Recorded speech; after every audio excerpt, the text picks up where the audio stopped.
Show you. Okay. All right, come closer كده.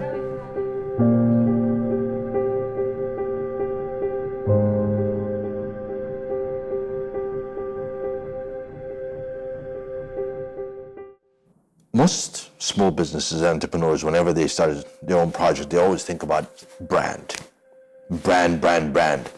And the most struggle is always brand and marketing. And we all know that technology today requires great marketing, right? Okay. Now, when you build your brand, what is it the first thing you think about? If you think your brand is a logo, please go back to the drawing table. You're doing the biggest mistake. It's much larger than that. A brand is a value.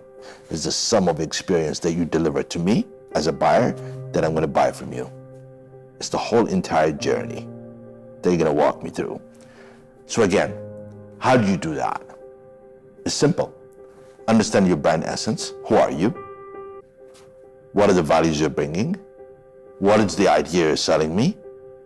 And how do you plan to position it differently? Once you finish with that, start with your small community. Focus on your small community. Build loyal followers within that community. Don't think you can address everyone. It does not work. It does not work. Everything grows organically. You don't have the money to build up a brand tomorrow morning, and there's nothing built tomorrow morning. Even if you start as a commodity, it's fine. There's great commodities that became great brands. Right? Okay. Now, your brand cannot be built within a day. It takes a journey to build up your brand. It takes people that would endorse your brand to become a brand. So focus on a small community.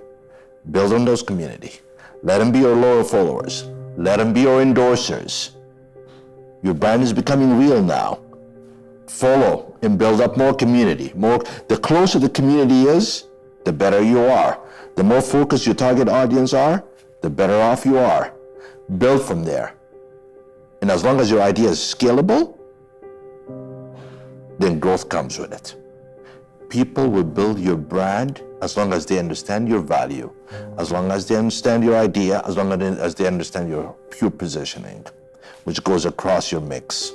The product, the price you offer, your accessibility or channels, and how you promote it.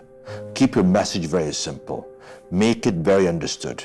Make sure the message is delivered according to your brand promise. What are you promising them? And make sure that promise is equal to the experience that they go through. If your promise high and you cannot deliver, you're burnt, you're out. You're out. There's no second to it. So brand, does it work only for big corporate? No, it works only also for you, small. But how scalable is your business?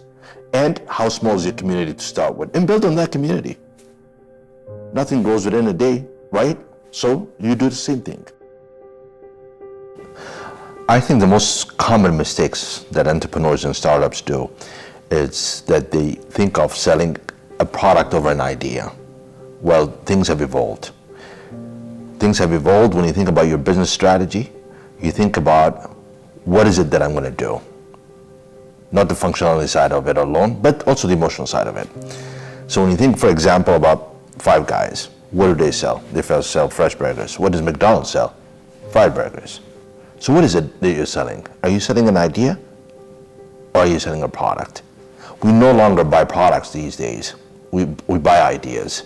So you need to differentiate. You need to be very strong in your differentiation. You need to own a value, a strong value that you're able to deliver. We buy the values. And there's two sides of the values.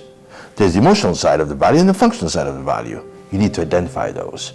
But going back and selling the product itself, I have a product, I'm going to go and do it. Product is just functional. Coffee is coffee. Tea is tea. Tissue is tissue. So what are you doing? You're driving yourself into a huge competitive arena. And how do you battle that? You don't battle when you're a small business. You suffer because you don't have the revenues and you don't have the money to fight. You don't have the money for advertising. You don't have the money for many of the communications. So create a very uniquely idea that has great value. Very simple, but yet differentiated by many factors.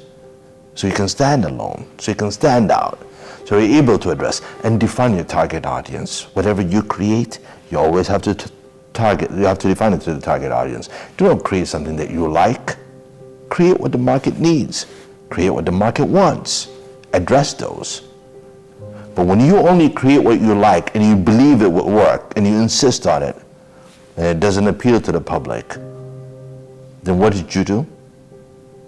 You addressed yourself, but you never address your target audience. And that's what most businesses do in small businesses. That's the common errors that we see. Again, we do not buy products, we buy ideas. Do you have an idea to sell? How unique is it? Is it different? Okay, then introduce the product to it. Introduce the price to it. Introduce how you reach the target audience. Introduce how you're going to promote it. But it all needs to be championed under an idea, not only a product. Startups and small businesses always suffer from funding.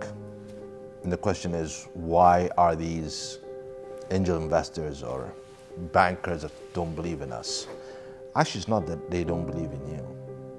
It's something that you truly have to embrace, that we live in a trading mindset. They expect their returns tomorrow morning. We're not a culture that has built organizations. We've never built organizations. We don't know how to build organizations. And this is the truth that we have to embrace. Now, what we're witnessing with you as startups and entrepreneurs is what the future is. So these trader mindsets find it very difficult if they don't see the returns in 4 to 5 months that they'll put their money in. Second, they want to see tangible products. Imagine if you come up with an app and then you tell him, oh, I need $200,000. Technically, it's not built in his head to think, well, okay, and how long am I going to get this? You and I know it takes a while. So when you look at investors, look at investors that are going to invest in your passion, not in your products. Someone who's going to go and grow with you and build you, and not an investor that wants his return tomorrow. The thing is, family will be your first support, but family can go far. That's what happens with angel investors. We live in a region that thinks with a trading mindset.